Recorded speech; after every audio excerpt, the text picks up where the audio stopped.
ಇಂದು drone ಶೋನ ಏರ್ಪಡಿಸಲಾಗಿತ್ತು. ಕಳೆದ ಬಾರಿ 2024ರಿಂದ ಡ್ರೋನ್ ಶೋನ ಪ್ರಾರಂಭ ಮಾಡಿದ್ವಿ. 2024ರಲ್ಲಿ 1,500 ಡ್ರೋನ್ಗಳು ಆಕಾಶದಲ್ಲಿ ಪ್ರದರ್ಶನ ಮಾಡಿದರು.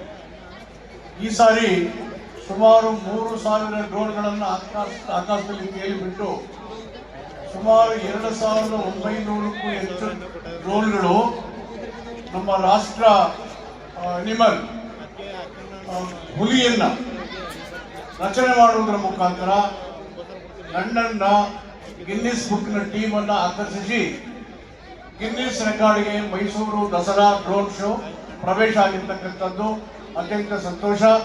ಮೈಸೂರು ಸಮಸ್ತ ನಾಗರಿಕರಿಗೆ, ಮೈಸೂರಿನ ಸುಸಂಸ್ಕೃತ ನಡವಳಿಕೆಗೆ, ಮೈಸೂರು ಸಾಂಸ್ಕೃತಿಕ ನಗರಕ್ಕೆ ಮತ್ತು ರಾಜ್ಯಾದ್ಯಂತ ಬಂದಿರತಕ್ಕಂಥ ನಮ್ಮ ಪ್ರವಾಸೋದ್ಯಮದ ಏಳಿಗೆ ಮುಖಾಂತರ ಸಮಸ್ತ ನಾಗರಿಕರಿಗೆ ನಾನು ಧನ್ಯವಾದಗಳನ್ನು ಹೇಳೋಕ್ಕಿಂತ ಮೊದಲೇ ನಮ್ಮ ಮುಖ್ಯಮಂತ್ರಿಗಳು ಮತ್ತು ಉಪಮುಖ್ಯಮಂತ್ರಿಗಳು ದಸರಾ 2025 ಸೌಹಾರ್ದತೆಯ ಸಂಕೇತವಾಗಿ, ಸಂಯಮದ ಸಂಕೇತವಾಗಿ, ಸಾಂಸ್ಕೃತಿಕ ಜೀವನದ ಸಂಕೇತವಾಗಿ ಆಚರಣೆ ಮಾಡುವ ಉದ್ದೇಶದಿಂದ ಅದ್ದೂರಿಯಾಗಿ ಈ ಸಾರಿಯ ದಸರಾವನ್ನು ಮಾಡ್ತಾ ಇದ್ದೇವೆ.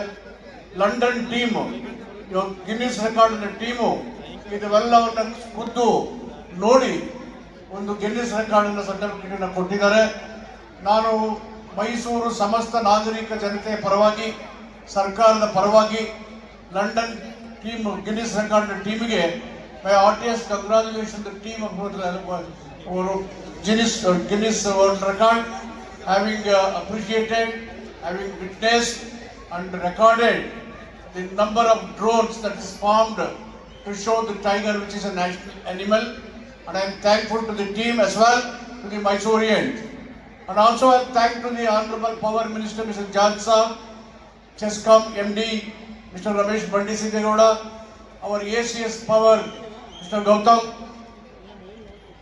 Gupta, and then all my team, and also the guarantee shows that is being shown through the drone is guaranteeing the life of people, and I am glad I have got an outstanding district team under the able leadership of Lakshmikant, DC, the Commissioner Seema Latkar, and then SP Vishnuvardhan, IGP our Dr. Bolingegowda, then Tanveer